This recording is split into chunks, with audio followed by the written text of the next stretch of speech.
Hello student, आज हम देखेंगे क्लास ट्वेल्थ का मैथ्स और इसके अंदर हम चैप्टर नंबर 1 देखेंगे। तो चैप्टर नंबर 1 है हमारा रिलेशंस एंड फंक्शंस। तो देखिए ये चैप्टर बहुत इंपॉर्टेंट है और इजी भी है। अगर हम ठीक से करेंगे, इसकी सारी कॉन्सेप्ट को ठीक से समझेंगे तो बहुत आसान भी रहेगा हमारे लिए। तो हम चलिए इसको शुरू करते हैं। देखिए इसमें दो बातें दी हुई हैं। सबसे पहला है हमारा रिलेशंस एंड दूसरा है हमारा फंक्शंस। तो देखिए रिलेशंस क्या होते हैं, सबसे पहले हम उनके बारे में जानेंगे और उनकी कॉन्सेप्ट को क्लियर करेंगे। और जो फर्स्ट हमारी जो इसमें एक्सरसाइज दी हुई है वो पूरी हमारी रिलेशन के बेस पर ही है। सेकंड जो है हमारा फंक्शन है, इस फंक्शन को समझेंगे कि फंक्शन किसको बोलते हैं। और जो सेकंड वाली जो हमारी एक्सरसाइज दी हुई है वो फंक्शन के बेस पर है। तो चलिए हम शुरू करते हैं इसमें। सबसे पहले है हमारा, देखिए सबसे पहले हम रिलेशन को ही देखते हैं कि देखिए रिलेशन क्या चीज़ होती है। तो देखिए हमारा सपोज करिए एक सेट है, हमारा सेट ए, और इसके अंदर हमारे एलिमेंट है 1, 2, 3, 4। इसी तरह से हमारे पास एक सेट बी है, इसके हमारे एलिमेंट है 5, 6, 7, 8।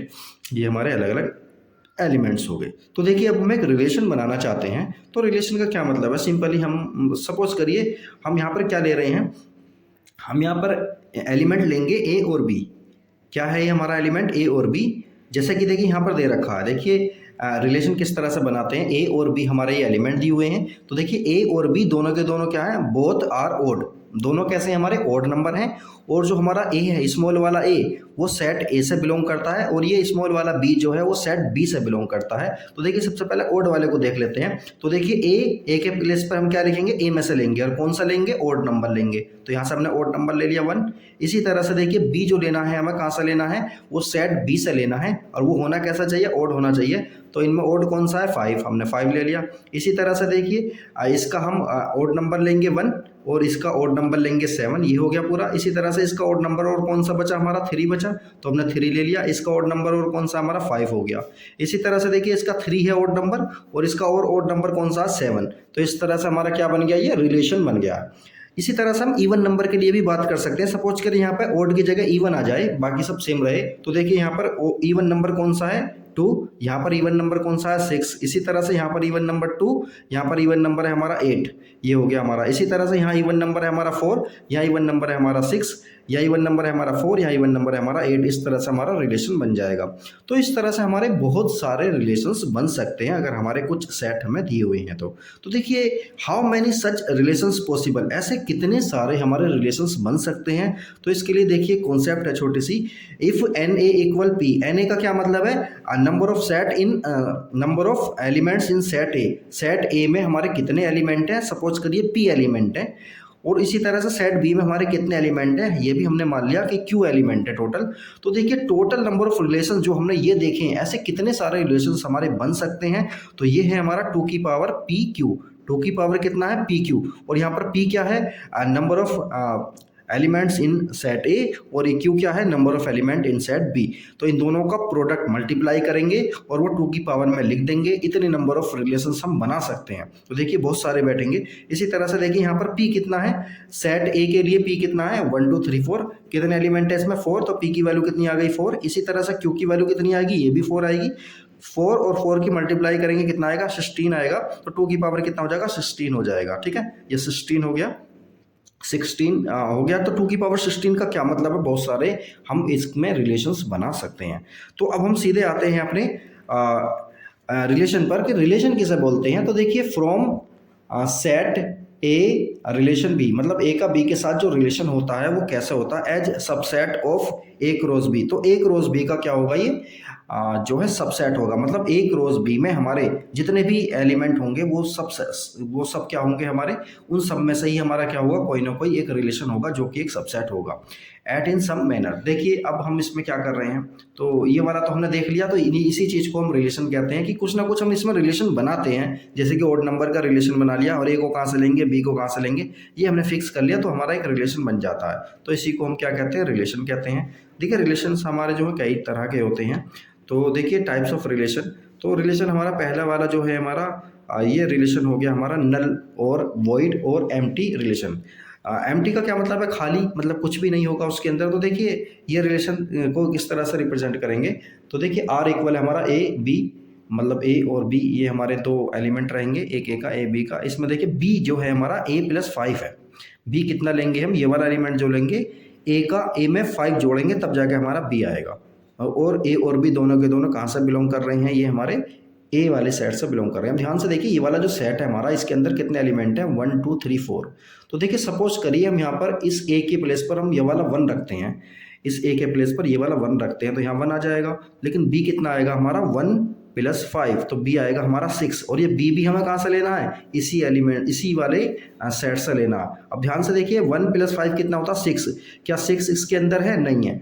तो ऐसा रिलेशन हमारा बन ही नहीं सकता, क्योंकि यहाँ पर जितना भी हम कम रख ले बी ए को हम 1 से कम रख ही नहीं सकते, क्योंकि 1 सबसे कम दिया हुआ है। तो 1 में जब हम 5 को ऐड करेंगे तो बी की वैल्यू 6 आएगी, और यहाँ पर 6 रखना पॉसिबल नहीं है। क्यों, क्योंकि बी भी कहाँ से होना चाहिए, बी भी हमारा कहाँ से होना चाहिए, सेट बी से ही होना चाहिए, सेट ए से ही होना चाहिए। अब सेट ए में 6 कहीं भी नहीं है, तो ऐसा सेट हमारा क्या कहलाता है, नल सेट, वॉइड सेट या एम्प्टी सेट कहलाता है। यूनिवर्सल सेट एक ऐसा सेट जिसके अंदर हमारे गिवन सेट के सारे एलिमेंट हो, ऐसा सेट हमारा क्या कहलाता है, यूनिवर्सल सेट कहलाता है।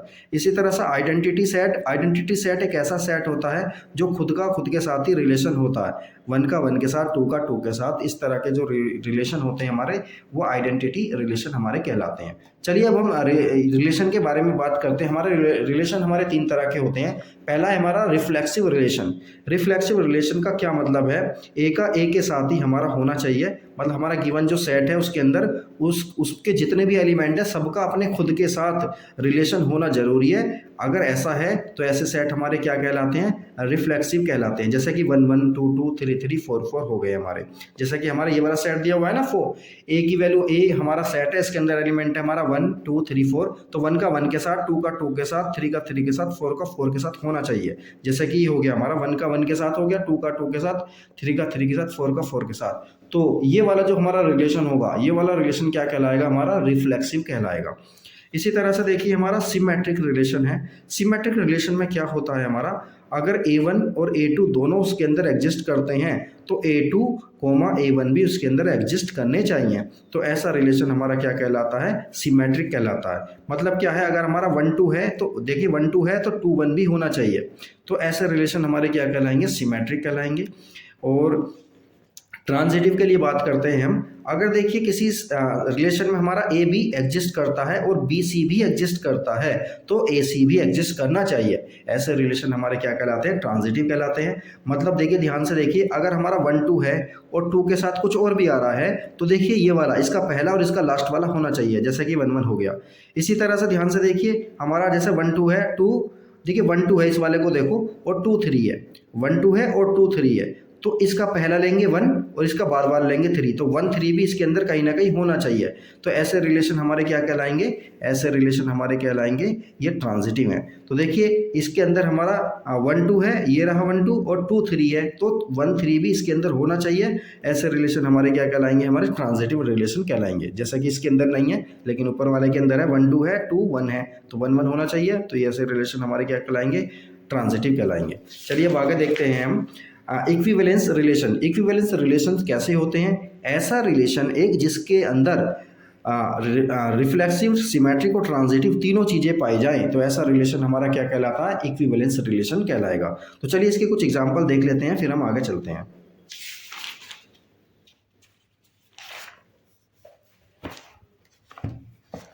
तो देखिए हमारा ये एक्सरसाइज है। सबसे पहले देख लीजिए, हम इसमें चलते हैं और इसमें देखते हैं। कोई एक एग्ज़ाम्पल ले लेते हैं। जैसे कि एग्ज़ाम्पल नंबर हम 1 दे देते हैं, 1 को नहीं, ठीक है, एग्ज़ाम्पल नंबर 2 देखते हैं सबसे पहले। तो देखिए 2 में देखिए क्या दिया हुआ है, let T be the set of all triangles in plane. T क्या है, हमारा एक ऐसा सेट है जिसके अंदर क्या है, plane with relation with R relation in T given by R equal है हमारा T1, T2। T1 is concurrent to T2। इसका मतलब क्या हुआ, show that R is an equivalence relation. तो हमें आर को इक्विवेलेंस रिलेशन शो करना है। मतलब ध्यान से देखिए दोबारा, let T be the set of all triangles. T क्या है, हमारा सेट है ऑल ट्राइंगल्स का in a plane with R a relation. हमारे अंदर हमारे पास क्या है, एक ऐसा ट्राइंगल का सेट है जो जिसके अंदर in a plane with with R a relation in T given by R equal T1, T2। T1 जो है ना, T1 और T2 दोनों क्या है, कॉन्करेंट है। कॉन्करेंट का मतलब हम जानते हैं ट्राइंगल, ऐसे ट्राइंगल जो हूबहू बिल्कुल एक दूसरे के जैसे हो, साइज में भी और शेप में भी। तो ऐसे जो ट्राइंगल होते हैं वो कॉन्करेंट कहलाते हैं। और हमें ये पता करना है कि show that R1 is equivalence relation है। मतलब इक्विवेलेंस रिलेशन कौन सा होता है, जिसमें रिफ्लेक्सिव, सिमेट्रिक और ट्रांजिटिव तीनों के तीनों पाए जाते हो। तो देखिए T1 दोनों इसमें पाए जाएंगे या नहीं, ये बताइए। T1 दोनों पाए जाएंगे, क्योंकि T1 और T1 दोनों एक जैसे रहेंगे। तो ये तो हमारा हो गया रिफ्लेक्सिव। इसी तरह से देखिए T1 T2 के इक्वल है और T2 T1 के इक्वल होगा। तो ये भी होगा, क्योंकि इक्विवेलेंस, क्योंकि जो हमारे ट्राइंगल्स हैं वो कैसे हैं, कॉन्करेंट हैं। तो ये दोनों भी पाए जाएंगे। तीसरा है हमारा, अगर T1 T2 पाया जाता है और T2 T3 पाया जाता है, तो T1 और T3 भी हमारे सेम होंगे, क्योंकि ये कॉन्करेंट है। तो इसलिए क्या हो गया, ये रिलेशन हमारा कैसा हो जाएगा, इक्विवेलेंस रिलेशन हो जाएगा। चलिए इसको इस वाले एग्जांपल से समझते हैं, ये ज़्यादा समझ आएगा हमारे। देखिए, let L be the set of all lines. L क्या है, लाइन का सेट है in a plane, and R be the relation in L। और R क्या है हमारा, R रिलेशन है, R be the relation in L। L में एक रिलेशन है R का, defined as R, L1 L2, ये दो हमारा क्या है, रिलेशन हो गया। और L1 is perpendicular to L2। L1 और L2 ये दोनों क्या है, हमारी परपेंडिकुलर हैं एक दूसरे के, हमें दिखाई दे रही हैं। ठीक है, so that R is symmetric but neither reflexive not transitive. R symmetric तो है, लेकिन R क्या नहीं है, but neither reflexive not transitive, और ये ट्रांजिटिव और रिफ्लेक्सिव नहीं होगा। तो देखिए, सबसे पहली बात हम देखते हैं। देखिए, पहले वाली लाइन और दूसरी वाली लाइन एक दूसरे के परपेंडिकुलर होनी चाहिए, ये जरूरी है। तो हम देखते हैं, अगर इसका L1 लेंगे हम, तो L1 के परपेंडिकुलर नहीं हो सकती। L1 के ही परपेंडिकुलर नहीं हो सकती। वो कैसी होगी, वो पैरेलल होंगी दोनों, तो इसलिए रिफ्लेक्सिव तो ही होगा नहीं। दूसरा देखिए, L1 और L2 जब हम लेते हैं और L2 L1 लेंगे, तो ये चीज़ हो जाएगी, क्योंकि L1 L2 के परपेंडिकुलर है और L2 L1 के परपेंडिकुलर है। तो ये वाला रिलेशन तो हमारा ठीक रहा। तो इसका मतलब क्या है, ये सिमेट्रिक तो होगा। अब ट्रांजिटिव के बारे में बात कर लेते हैं। L1 L2 लिया हमने और L2 L3 लिया। L1 L2 लिया और L2 L3 लिया। अब पहले L1 L2 के बारे में बात करते हैं। L1 L2 एक दूसरे के परपेंडिकुलर हैं, बिल्कुल ठीक है। और L2 L3 एक दूसरे के परपेंडिकुलर हैं, ये भी ठीक है। लेकिन L1 और L3 एक दूसरे के परपेंडिकुलर नहीं होंगी। ये कैसी होंगी, ये पैरेलल होंगी। तो इस सिचुएशन में क्या होगा, ये ट्रांजिटिव भी नहीं रहेगा। तो ये रिलेशन हमारे समझ आ गया है। तो इसी तरह से इसके क्वेश्चन को हम आसानी के साथ कर सकते हैं। चलिए अब हम अपने फंक्शन को देखते हैं। तो देखिए, फंक्शन में क्या है हमारा,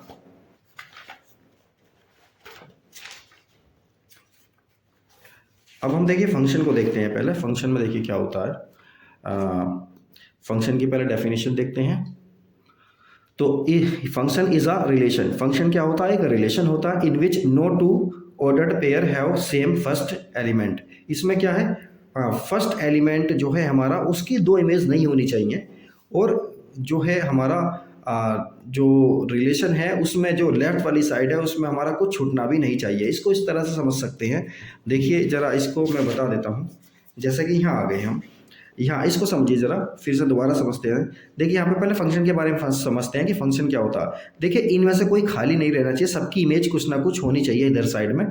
तो एक कंडीशन तो ये होगी फंक्शन के लिए। दूसरी कंडीशन ये है कि इस 1 की एक ही इमेज होनी चाहिए। ऐसा नहीं है कि 1 की इमेज 2 भी है, 1 की इमेज 4 भी है। तो इस 1 की, इस अकेले की दो इमेज नहीं होनी चाहिए इसमें।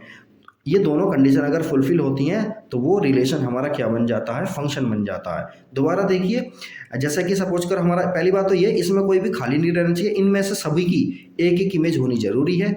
इनमें से सभी की एक एक इमेज होनी जरूरी है। दूसरी बात ये, इस 1 की दो इमेज नहीं हो सकती, 1 की एक से ज़्यादा इमेज नहीं हो सकती। इसी तरह से 2 की, सपोज की जैसे 2 को हमने 4 के साथ मिला रखा है, 2 को अगर हम 6 के साथ भी मिला देंगे तो ये फंक्शन नहीं रहेगा, ये रिलेशन फंक्शन नहीं रहेगा। तो फंक्शन की हमारी कंडीशन समझ में आ गई। चलिए तो अब हम देखते हैं, आगे चलते हैं। तो देखिए ये हमारा एक रिलेशन, देखिए इस वाले को तो बोलते हैं हम डोमेन, और इसको बोलते हैं हम कोडोमेन। इसको क्या बोलते हैं हम, डोमेन, इसको बोलते हैं कोडोमेन। और इसका इसके साथ जो रिलेशन ये नज़र आ रहा है, ये वाला रिलेशन जो नज़र आ गया, जो इसके साथ इमेज बन नहीं है, जिनकी बन नहीं है प्री इमेज, उनको हम क्या बोलते हैं, रेंज बोलते हैं। तो देखिए अब हमारा ये सपोज करिए हमारा डोमेन है, ये कोडोमेन है। तो देखिए फंक्शन में दिया क्या है, एफ एक्स इक्वल है 2x के इक्वल, मतलब यहाँ पर अगर 1 रखेंगे तो यहाँ पर कितना आना चाहिए, ये 2 आएगा। यहाँ पर 2 रखेंगे तो 4, यहाँ 3 रखेंगे 6, यहाँ 4 रखेंगे तो 8। तो इस तरह से रिलेशन फंक्शन दे रखा है 1, 2, 2, 4, 3, 6, 4, 8। 1 का 2 के साथ, 2 का 4 के साथ, 3 का 6 के साथ, 4 का 8 के साथ दिया हुआ है।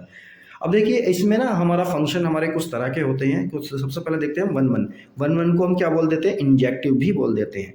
तो every element in domain has one and only one image. Every element in domain में जो एलिमेंट है हमारा वो has only one and only one image in codomain. तो कोडोमेन में हमारी एक ही इमेज होनी चाहिए, मतलब एक के साथ ही इमेज होगी। मतलब इधर देखिए आगे एक के साथ ही जो इमेज होगी उसको हम क्या बोलेंगे, 1 बोलेंगे फंक्शन। मैनी वन में ऐसा हो जाएगा हमारा एक की 2 के साथ भी इमेज हो सकती है। मतलब क्या है, मतलब ये है कि देखिए मैनी वन में देखिए क्या करते हैं हम, many elements have one image. Many elements यानी इनमें से 2 की एक इमेज हो सकती है। जैसा कि यहाँ देखिए हम समझते हैं इस चीज़ को, -2 की जो इमेज है हमारी 4 आ जाएगी, और 2 की इमेज कितनी आ जाएगी, 2 की इमेज भी 4 आ जाएगी। तो यहाँ पे 2 एलिमेंट की सिंगल एक इमेज इधर साइड में आ सकती है। तो ऐसे एलिमेंट है या ऐसा रिलेशन हमारा फंक्शन क्या कहलाएगा, हमारा ऐसा फंक्शन कहलाएगा मैनी वन। तो 1 का क्या मतलब है, एक के साथ ही इमेज होगी। लेकिन मैनी वन में क्या होगा, इसकी इसके साथ भी हो सकती है और इसकी इसके साथ भी हो सकती है। मतलब ये सिंगल इन 2 की 3 की इमेज हो सकता है। जैसा कि -1 की 1 होगी, +1 की भी 1 होगी। तो अब आगे देखिए ऑन टू फंक्शन में क्या है हमारा, एक ऐसा फंक्शन हमारा ऑन टू फंक्शन को हम सर्जेक्टिव फंक्शन भी बोल देते हैं। ऑन टू फंक्शन हमारा क्या है, सर्जेक्टिव फंक्शन भी बोल देते हैं। तो देखिए function F X such that Y, ये क्या है हमारा, is said to be onto. ये फंक्शन हमारा ऑन टू कब कहलाएगा, if every element of Y, मतलब इसके एलिमेंट हमारे इनकी कुछ ना कुछ इमेज इसके अंदर हो, मतलब इसकी कुछ ना कुछ प्री इमेज इसके अंदर हो, ये खाली नहीं रहना चाहिए। तब ऐसी सिचुएशन में हम क्या कहेंगे, फंक्शन हमारा क्या है, ऑन टू है। तो ये फंक्शन हमारा ऑन टू बन जाएगा। तो अब चलिए हम थोड़ी सी चीज़ों को पहचानते हैं और लिखते हैं। तो देखिए सबसे पहला हमारा क्या है, ये दिया हुआ है हमारा एफ एक्स इक्वल 2x। तो इनके साथ हमारी इमेज बनी हुई है। तो अगर देखिए यहाँ पर हमारा यहाँ पर ये 5 छूट जाता है सपोज करिए, तो ये हमारी क्या रहेगा, ये फंक्शन ही नहीं रहेगा। अगर ये 5 यहाँ पर छूट जाएगा तो ये फंक्शन ही नहीं रहेगा। तो देखिए इसको सपोज करिए हमारा यहाँ पर नहीं है, ये वाला यहाँ पर नहीं है, तब जाके ये हमारा फंक्शन बनेगा। जब फंक्शन बनेगा तो फिर हम आगे चल के इसे चेक करेंगे। तो देखिए सबसे पहली बात करते हैं हम, ये फंक्शन हमारा कैसा है। देखिए 1 की इसके साथ, इसकी इसके साथ और इसके साथ, सबके साथ इमेज हमारी बन रही है। तो ऐसा फंक्शन हमारा क्या कहलाएगा, 1 कहलाएगा और ऑन टू भी कहलाएगा। 1 का क्या मतलब है, 1 की इमेज 1 ही बन रही है, यानी ये भी सिंगल ये भी सिंगल। तो ऐसे फंक्शन हमारे क्या कहलाते हैं, 1 कहलाते हैं। दूसरी बात ये, अगर इसमें कुछ खाली नहीं बच रहा है तो ये ऑन टू भी कहलाएंगे। तो देखिए सबकी प्री इमेज बन रही है ना इधर साइड में, तो ऐसे हमारे क्या कहलाएंगे, ये ऑन टू भी कहलाते हैं। अब आगे देखते हैं बाइजेक्टिव फंक्शन। यहाँ ध्यान से देखो, देखिए यहाँ पर 1 के देखिए इसकी एक ही इमेज बन रही है, एक की एक ही बन रही है, यानी ये वाली इमेज किसी 2 की नहीं है, एक की है। तो ऐसे फंक्शन हमारे क्या कहलाएंगे, 1 कहलाएंगे। लेकिन ये फंक्शन हमारा ऑन टू नहीं होगा। क्यों, ऑन टू होने के लिए सभी की प्री इमेज बननी चाहिए इसके अंदर। ई और एफ यहाँ पर खाली बच रहा है तो ये ऑन टू नहीं होगा। इसी तरह से यहाँ देखिए ये फंक्शन हमारा मैनी वन है, क्योंकि 1 की भी इमेज भी है, 2 की भी इमेज भी है। तो ऐसे फंक्शन हमारे क्या होते हैं, मैनी वन होते हैं। क्या ये ऑन टू फंक्शन है, ऑन टू फंक्शन नहीं होगा। क्यों, क्योंकि इसमें कुछ ना कुछ खाली बच रहा है। इसी तरह से यहाँ देखिए मैनी वन, देखिए फंक्शन कैसा है हमारा, 1 की ए 2 की भी ए इमेज बन रही है। तो ऐसे फंक्शन हमारे क्या हो गए, मैनी वन हो गए फंक्शन। और ऑन टू है, हाँ, क्योंकि इसमें कुछ खाली नहीं बच रहा है इसलिए ऑन टू भी होगा। अब यहाँ देखिए ऐसा फंक्शन, देखिए 1 की 1 के साथ ही इमेज बन रही है और इसमें कुछ खाली भी नहीं है, तो ये फंक्शन होगा हमारा 1 और ऑन टू फंक्शन कहलाएगा ये हमारा। तो ये सारे हमारे फंक्शन के बारे में रही बात। अब हम देखिए इसमें कुछ एग्जांपल देख लेते हैं और उसके बाद फिर हम ये चैप्टर को क्लोज करते हैं, क्योंकि इसमें इतना ही दिया हुआ है। इसका एग्जाम्पल देखते हैं हम।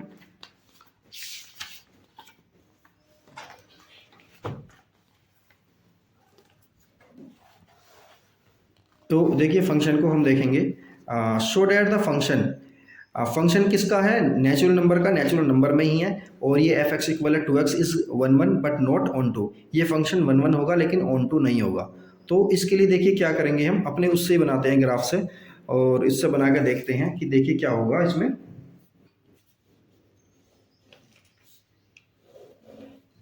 तो देखिए फंक्शन जो हमें दिया हुआ है ये हो गया हमारा 1 2 3 4 5, तो ये हो जाएगा हमारा 1 2 3 4 5 6 7 8 और इस तरह से करके 10 तक आ गया। तो देखिए हमारा ये फंक्शन सपोज करिए दिया हुआ, और देखिए फंक्शन कुछ इस तरह से दिया हुआ है, एफ एक्स इक्वल है हमारा 2x के। तो मतलब अगर हम x की वैल्यू 1 लेंगे तो ये इसमें किस में जाएगा, 2 में जाएगा, 2x में जाए 2 में जाएगा। मतलब यहाँ पर x के प्लेस पर 2 रखेंगे, ये x की वैल्यू है हमारी, यहाँ पर 1 रखा तो कितना हो जाएगा 2, तो ये हो गया हमारा 2 में चला गया फंक्शन। ये नेचुरल नंबर है ये वाला, और ये भी नेचुरल नंबर है। तो देखिए 1 का हमारा कहाँ जाएगा 2 में, 2 का कहाँ जाना चाहिए, 2 की 2 में मल्टीप्लाई करेंगे 4 में जाएगा हमारा, और 3 का कहाँ जाएगा 6 में जाएगा। इसी तरह से देखिए 4 का कहाँ जाएगा 8 में जाएगा, और 5 का कहाँ जा रहा है 10 में जा रहा है। ये भी सपोज करिए इसके अंदर ही है, ठीक है। अब ध्यान से देखिए क्या ये फंक्शन हमारा 1 1 है, हाँ फंक्शन तो 1 1 है, क्योंकि 1 की 1 के साथ इमेज बन रही है, तो फंक्शन हमारा कैसा हुआ 1 1 1 1 फंक्शन हो गया। अब ऑन टू के बारे में बात करते हैं। ऑन टू तब होता है जब इसमें कुछ खाली नहीं बचता है, लेकिन हम देख रहे हैं इसमें 1 खाली बच गया, 3 खाली बच गया, 5 खाली बच गया, 7 9 ये सब इसमें खाली बच गए, तो फंक्शन हमारा ऑन टू हुआ, फंक्शन हमारा ऑन टू नहीं हुआ। तो ये हमारा पहले वाला एग्जाम्पल था जो कि हमने आसानी के साथ सोल्व कर लिया है। इसी तरह से देखिए और भी हम एग्जाम्पल इसके देख सकते हैं, बहुत सारे एग्जाम्पल इसमें हैं, और इसमें क्वेश्चन भी हैं। तो क्वेश्चन की एक्सरसाइज तो हम बाद में कराएंगे, लेकिन हम एग्जाम्पल से समझ सकते हैं कि हमारा कौन 1 1 होगा और कौन हमारा ऑन टू होगा। देखिए जब देखिए नंबर जो है ना हमारा ये रियल नंबर है, वो वाला कौन सा था हमारा नेचुरल नंबर था। तो रियल नंबर और नंबर चेंज होने की वजह से, सेट का नंबर चेंज होने की वजह से हमारा क्वेश्चन का आंसर भी बदल जाएगा। तो इस तरह से हम देख सकते हैं। तो ये हमारा इंट्रो वाला पार्ट रहा। इसमें देखिए बहुत सारे क्वेश्चन दिए हुए हैं, इन सब क्वेश्चन को हम धीरे धीरे करेंगे। अभी फिलहाल ये इंट्रो वाला पार्ट है, तो आप इसको देखते रहें। तो वीडियो को लाइक करें, चैनल को सब्सक्राइब करें, और जो ज़्यादा से ज़्यादा शेयर करें, कमेंट करें। कुछ समझ में नहीं आता तो आप कमेंट कर सकते हैं, फिर हम बोर्ड पर इसकी पूरी एक्सरसाइज कराएंगे।